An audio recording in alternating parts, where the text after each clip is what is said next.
Ma'am, based on your application in your personal data, Yes. you are not married, right? Yes. Okay. So meaning to say you are an independent woman. Yes. Okay. So being an independent woman, what is your passion in life? Passion? Yes. What do you mean passion? Passion, your Dream oh like my that? God.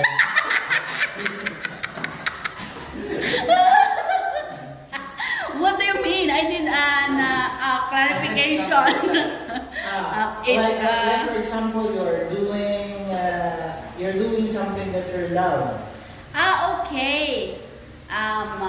Okay, continue your question. Repeat it.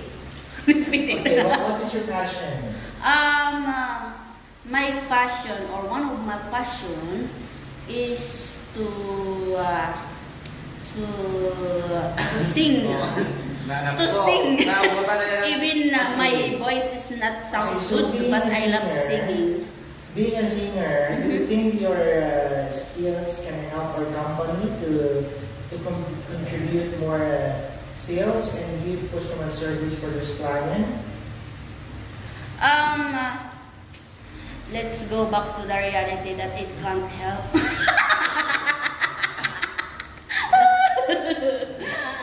I am sad, but it's true. Okay. Okay. This is your final question. Go ahead. Okay. If the company will hire you, what are those skills that you can contribute to this company? I'm sorry. I'm contributing to the company to help. I'm sorry. Ilong! I'm contributing to the company to help. Ano? If the company will hire you, being a call center agent in a Centrix company, what can you contribute? Okay. Or what are the skills that would you rather implement in this company for us to grow? So you mean what kind of help that I can give? No, it's not help. No, it's your I own know, it's your own skills. Okay. Why you should help the company? The company is very rich. All right. More than you think, motherfucker. Okay. Continue. Okay. What? So, if the company is very rich, why they need to continue no, this company? They don't need money. They stop the company. Okay. Based on your Because, interview, based on your interview and your statement, as what I observed, they are not qualified for being a call center agent. But don't worry, we would like to inform you, just leave your number and we'll call you for confirmation of the job. Thank you. Here's my number and I will not wait your call.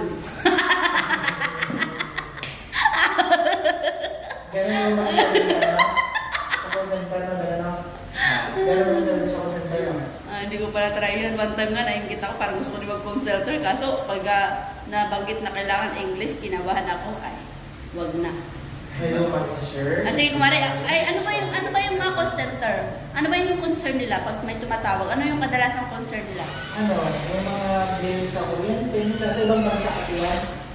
Magtatanong sila ng bills nila, o magpapa-assist sila ng mga daan, ganun kasi sa ibang bansa.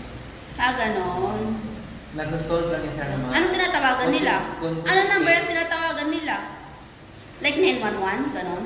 Hello 911? Can you tell me where's the way to go to the like that? Kaya dito may national yung mga globe na kung saan kayo niya. Okay.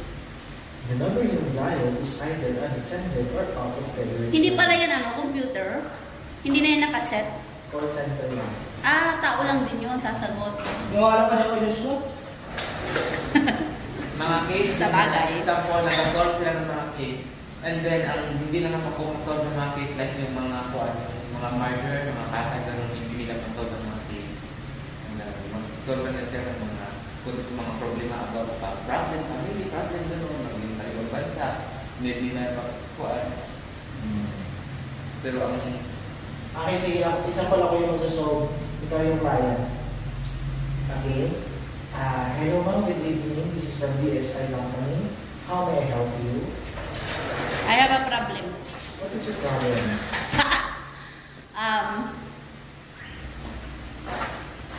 I have no money to eat.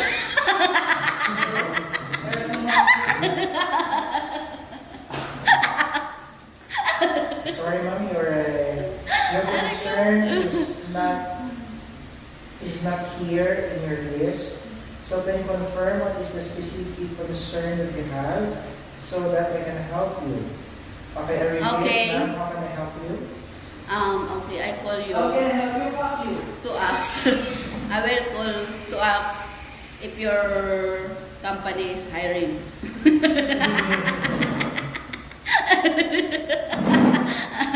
I will apply. Because I have no money to eat. Kailangan ng money para kainin. I have no money to eat. Pera para kakainin.